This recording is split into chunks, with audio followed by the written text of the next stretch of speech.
Hello there, welcome to our AstroDharma Facebook live stream on this month's sign, Cancer. First of all, may all of our efforts benefit all beings. This is AstroDharma, after all, a combination of Western astrology and Buddhist philosophy. The teachings of the Buddha are known as Dharma. So we're in Cancer right now. Cancer is from about June 22nd to July 21st. And I say about because it may change by a day or so depending on your time zone and depending on the year. And we're going to be talking for about half an hour on the sign of Cancer, its ruler, the moon. Every sign has what's known as a ruler, which is a planet or other body like the sun or the moon or an asteroid. And the fourth house, which is the house associated with Cancer and the moon. And we love AstroDharma. We think you'll love AstroDharma too. It's really quite contagious. And if you'd like to learn more, you can always go to our website, planetdharma.com/AstroDharma. And there we have a lot of free offerings for you to check out and download and learn from. Okay, Cancer. Well, as you can see, Cancer is sort of warm and cuddly and fuzzy. Cancer is about nurturing. Cancer symbol is the crab. And like the crab, Cancer is very sensitive and likes to carry a home around with it wherever it goes. So because Cancers are about nurturing, right, they have a great ability to make wherever they are a comfortable home, a great ability to nurture others. And at the same time, it's a very sensitive sign. All the water signs are super sensitive. Cancer is water, so is Scorpio and Pisces. And because of this sensitivity, Cancer feels very vulnerable. And that's where the pincer claws come and the hard shell that crabs are known for. So Cancers can have this disparity between being very hospitable and nurturing and soft and sensitive and vulnerable, and then feeling too vulnerable, and so getting snappy with the claws and kind of shutting down with a hard shell. So if you're just joining us, this is a AstroDharma live stream on Cancer, its ruler, the moon, and the associated house, the fourth house. And if you have any questions, please post them in the chat and I'll be happy to answer. The purpose of these live streams is to bring all these elements of AstroDharma home so that they're home, Cancer home, so that they're meaningful for you.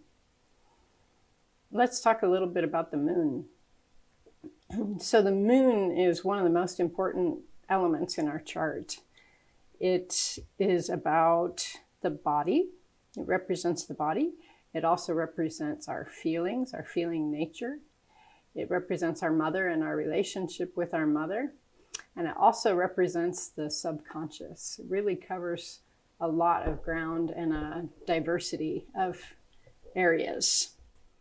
So wherever we have the moon in our chart tells us something about our relationship with our body, our relationship with our mother, and maybe how she was as a person, and also how our relationship is with her. And then because of that, how we mother others, how we mother ourselves, and how we feel nurtured. So wherever our moon is kind of tells us something about where and how we feel good, how we feel taken care of. So it's a really important part in our chart because, as we know, we can really only take good care of others or be caring towards others if we're already taking good care of ourselves. So the moon gives us some clues on how we can do that well and maybe what doesn't work so well for us. So, for example, my moon is in Sagittarius. Sagittarius is about exploration and travel and adventure. And ironically, that's where I feel nurtured and at home, is when I'm out exploring things. I don't feel so much at home in a kind of cozy home environment. I get kind of restless, which is more Sagittarian. So you can see how it's important to know these things, or else, you know, a partner might be trying to provide you with a comfortable environment and it's just making you feel claustrophobic. Right? And that's one of the aspects of Cancer, is it can be so caring that people may feel smothered. Oh, we have a question. Yes. Hi, Kata.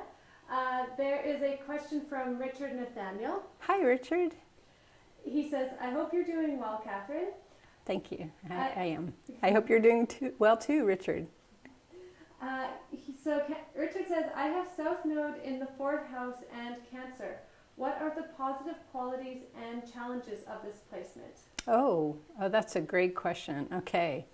So let's talk a little bit about the 4th house as a segue to that, Richard. So the 4th house, so if you think of the chart as there's 12 houses ruling different areas of our lives, and they don't line up exactly, but if you think of the circle of the zodiac being cut into 4, with each quadrant holding 3 houses, then these lines are what's called the angles. So the 4th house is the beginning of a new angle, and the angle houses are especially significant, and the 4th house is the beginning of an angle. So we know, we covered in the first live stream with Aries, we covered the ascendant, and the ascendant is the sunglasses we look at the world through. It's the sign that was on the horizon when we were born. So following that schemata, the 4th house is the house that was the sign that was beneath us when we were born. That angle, that line, is also called the IC, the imum coli, which is Latin for below heavens. So it's down below. And the 4th house is very much about this. It's kind of what's a bit hidden in our chart. It's who we are when we're at home alone. So we've been through these experiences of the first 3 houses that are kind of forming our personality, and we're going out, we're meeting the world, we're meeting our siblings, and then who is this person who is experiencing all this? That's what the 4th house covers.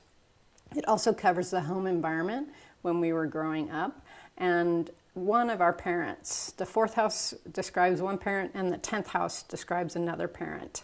I'm pointing up because in our zodiac, the 10th house is above us. It's traditionally, the 4th house tells us about the mother, which is in line with Cancer and the moon, and the 10th house, the father. But sometimes this can be switched. If for example, the father was more emotionally nurturing, for example.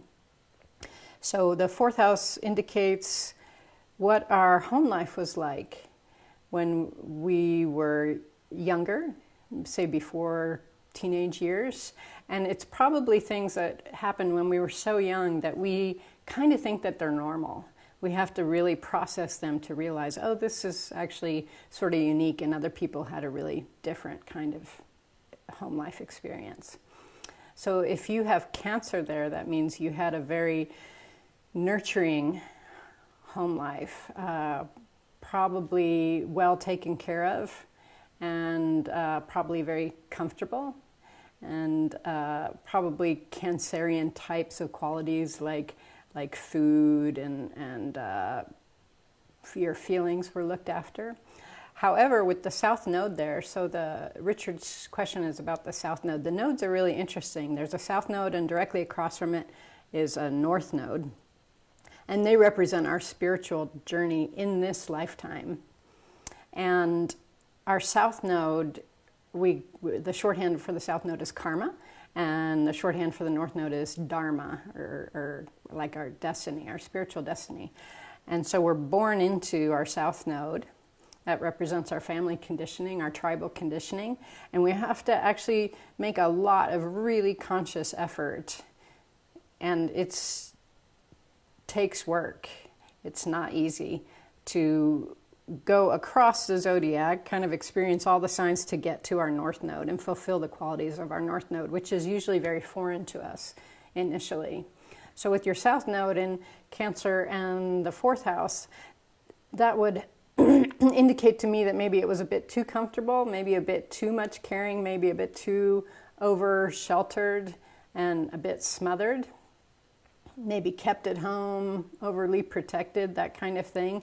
Now, that sounds all negative. Actually, of course, there are a lot of really positive things about our South Node. Somebody really cared about you, for example. But what happens is we just are aware of the negative stuff. It's like too much of a good thing, and it gets kind of, you know, like if you eat too much of a good food, you feel sick. That's what the South Node is like. And when we make the journey across to the North Node, we have to really, the South Node describes kind of our default patterns from our conditioning. When we make effort to let go of those and invite new patterns, then we can enjoy the positive aspects of our South Node. Then those qualities come out, and they're really quite effortless because we were born and raised with them. So as we know, Richard's a very sensitive and caring person, and the more you go across to Aries, which is, sorry, not Aries, Capricorn, which is opposite Cancer, that's where your North Node must be, and the 10th house, which is career, the more you go there, the more your sensitivity and your caring nature will really thrive and be an asset for you. Good question, Richard. Okay, well, for people who are just joining, we're having this month's live stream is on Cancer and its ruler, the moon, and the associated house, the 4th house. Welcome. And if you'd like to learn more, if you missed, you can watch this live stream on YouTube after the fact. And we also have lots of free resources available to support your learning of AstroDharma on planetdharma.com/AstroDharma. Yes, we have another question. Thanks, Catherine. So I have a question. Okay. And this is our amazing VJ, Ava. So my question is around, so I have Cancer, it straddles the 11th and the 12th house, but sometimes it does feel, my Cancerian qualities maybe feel more unconscious. Okay. So my question is around, well, I guess it's two-part, because then there's also my moon is in Aries, which is quite fiery. So okay. I'm just wondering if one doesn't feel as in touch with traditional or Cancerian qualities, how to work with that. Oh, okay. If you don't feel that good a contact, well, that's a great example. All of us have. So you have Cancer in the 11th and 12th. Mm-hmm. Okay, and she's referring to the 12th house as the house of the unconscious. So whatever we have in the 12th house, we don't have that strong a contact with. And again, we need to make a lot of effort. Things like meditation, committed meditation, and psychotherapy, or that kind of thing, counseling to bring those qualities out. And then Ava also has moon in Aries, and those two are really like, moon is all nurturing and caring, and Aries is like, hey, my way or the highway.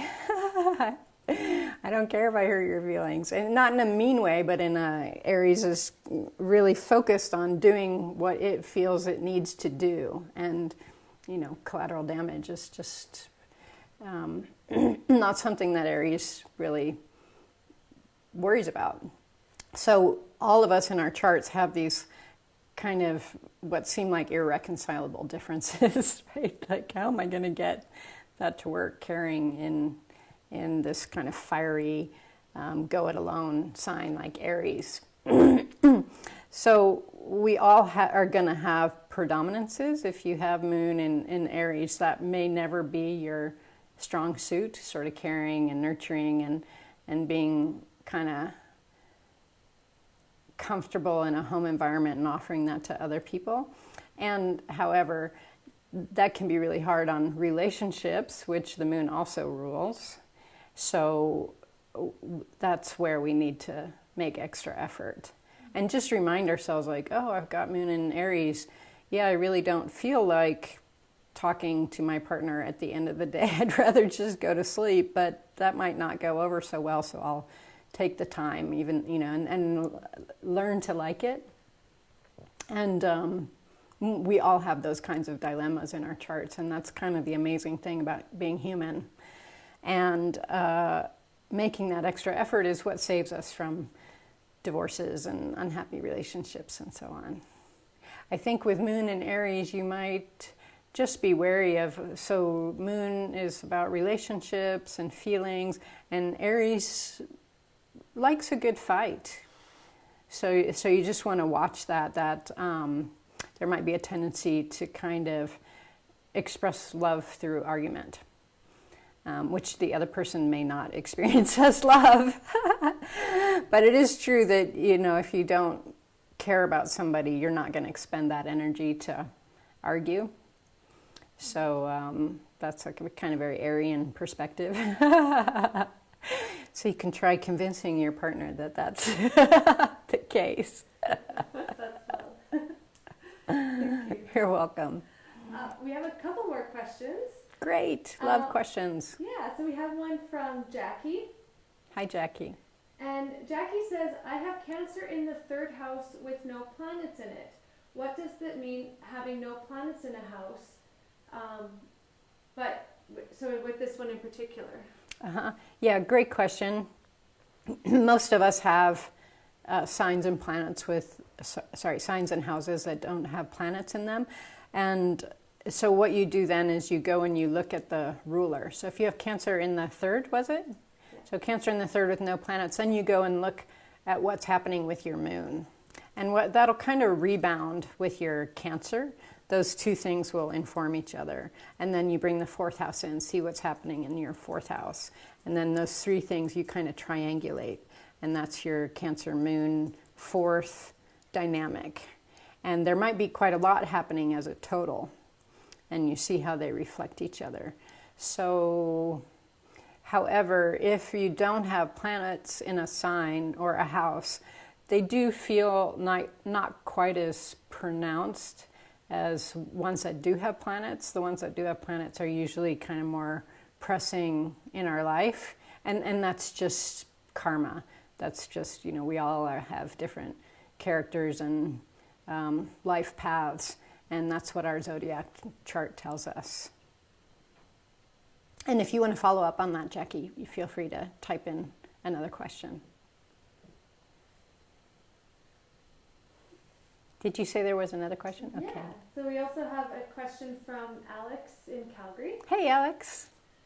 See you soon. Yeah, she says good morning. Good morning. So she has Sun in Sagittarius with a Capricorn rising and Moon in Pisces, but North Node Cancer in the 6th house. So do you have any insight into what that means for her dharmic path? Okay, run that. So Capricorn rising, Sun in Sag. Yeah. Okay, so Sun in Sag, there's a real hero's journey theme with Sag. So you're going to love exploration and big picture thinking, like philosophical paradigms, world religions, that kind of thing. Cancer rising, you'll have a good relationship with application of effort and practicality.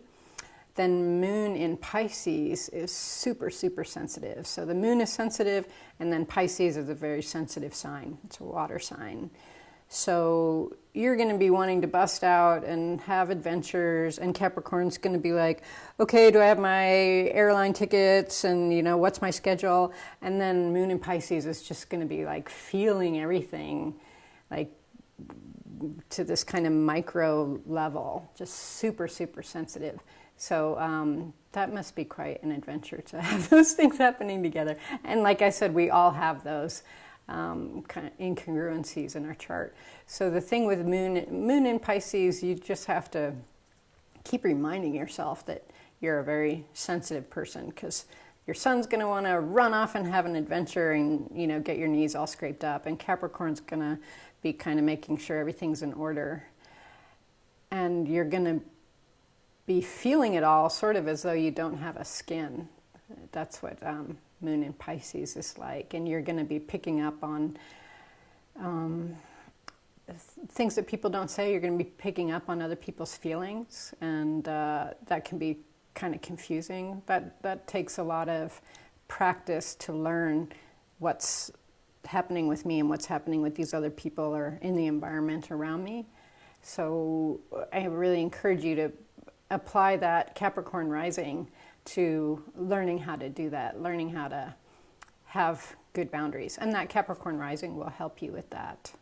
Was there a second part to that question? No, it was just what does that mean? Oh, she said something about her nodes, right? Oh, yes, sorry. Her North Node is Cancer in the 6th house. North Node Cancer in the 6th. Wow, that's a great placement for a caring profession. So North Node is our dharmic destiny. It's going to take you some effort to get there. The North Node always does. You've got to sort of explore what that North Node means to you, what Cancer in the 6th house means to you, and then apply yourself there. Again, your Capricorn rising will be great for that application. And so Cancer is all about caring and nurturing and home environments. It's really more about making people feel at home. An actual home is a sort of more explicit manifestation, but it's more about the feeling. And 6th house is about vocation and service. What do you want to offer up to the world, to humanity in this lifetime? And you're the only one who can answer that. And then you draw on your other resources, your sun and your moon and your ascendant to figure that out. But something in the caring professions would be really great. Oh, and your moon in Pisces will just be all over that. We'll really love it. That will really thrive there. Good question. So 4th house, let's talk about the 4th house a little bit more. We talked about how it's the home environment when we're growing up. And it's also, as we get older, it's also about, the shorthand is who we are when we're at home alone. So who is this person? And when we're not responding to situations and other people, but what's the flavor of you when it's just you? And one of the best ways to discover this and sort this out is in meditation, because that's when it can be really crowded and noisy on a meditation cushion, especially in early years or the beginning of retreats, and we hear conversations or we remember things, and it takes some time for that to all drop away and realize it's just at first it's just me here, and eventually it's just this here. And so what's the flavor of me and what's the flavor of this? And that's really important to sort out, because sometimes the flavor of me when I'm at home alone can be really tough, can be really cranky or crabby, since we're talking about Cancer. And, is there any reason that I need to be crabby when I'm at home alone? The simple answer is no. So we need to identify that so that we can let go. And that's the great lesson of Cancer, because Cancer is so much on about comfort and caring and home environment, that it can really feel like it needs a lot of different things to provide that comfort, that feeling of comfort. But really the ultimate is to just let go, and allow that comfort, allow that caring to happen just in its simplest, purest form. And that's really the dharmic path of Cancer, is to have the hot baths, have the warm milk, have the pillows and the comfortable home environment. There's nothing wrong with that, but that won't give us comfort. It all comes from the inside out, and Cancer really needs to fulfill that to be content ultimately.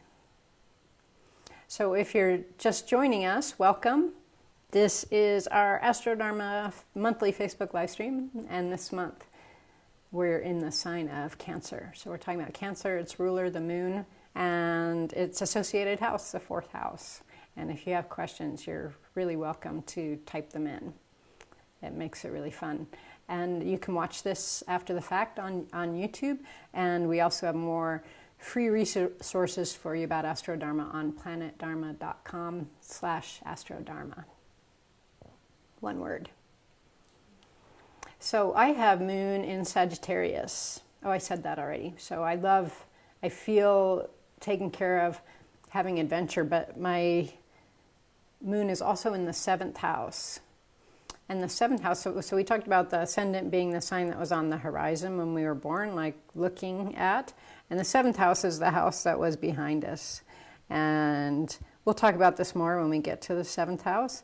But I like to talk about the 7th house like it's that spot on your back that you can't see in the mirror no matter how much you turn. The 7th house is very much like that. So whatever we have in the 7th, we tend to get other people to fulfill for us because we can't see it in ourselves. So I have the moon in the 7th. And I would say maybe about 70% of the partners in my life have been Cancers, and the other 30% had moon in Pisces or something super emphasized in their charts. So I had other people carry that energy for me in a very explicit kind of way. So that's been nice to have very caring partners. I've enjoyed that. But as we're talking about, when we really want to be content, when we want to be an integrated person, we have to learn how to manifest all of these qualities ourselves, and that's really challenging. Manifesting the moon-like qualities is not my native language, and it's really continues to require ongoing effort from me. And especially if I have important people in my life who are Cancers, it comes naturally to them. So it's very easy to be like, oh, well, I don't need to do it because they're doing it. So I have to really make sure that I don't outsource that to another person. And that can happen when we have things in the 7th house and 12th house. We can do that too. So, or we can do it for different reasons in various places, but those are some things to watch for. We have about 1 minute left. Mm-hmm. So, yeah, last call for questions. If anyone has any questions, we have 1 minute left. Okay. Well, the moon is so much about caring and, in particular, taking care of the body, in particular, being mindful of our feelings. And then starting from there, when we have really good self-care, really good awareness of our feelings, then we can provide that for other people. Be really good at caring for other people. And I don't mean it's not a kind of me first kind of process, but it is a from the inside out kind of process. Cancers can so sincerely try to take care of other people and maybe neglect their own needs and then realize that that's what they're doing, and then kind of the rubber band sort of snaps and they retreat into their crab shell. And so we just always have to watch that dynamic of am I coming from a place of fullness? Is my caring coming from the inside out? And can I sincerely offer this, genuinely offer this to other people? And then it's a wonderful experience and truly, truly nurturing. The original caring, nurturing place, of course, was our mother's womb and those early years of our relationship with our mother. So looking at Cancer and the moon and the 4th house can really reveal things about our mothers and our relationships with our mothers that shed a lot of light on our conditioning and our personal makeup. Well, thank you for joining us this month for Cancer, the Moon, and the 4th house. The Moon is, if you could, AstroDharma or astrology in general is complex and vast, and it can be challenging to sort through sometimes. But if you only knew 3 things in astrology, one would be the ascendant, one would be the moon, and the third would be the sun, which we'll cover next month with Leo. So tune in for Leo next month. And now you have 2 of those pieces. And if you know these 3, you have a pretty good grasp on someone's character and psychological makeup. So and we have a video on that at planetdharma.com/AstroDharma if you'd like to learn more about that. Thanks for joining us. See you next month. And may all of our efforts benefit all beings.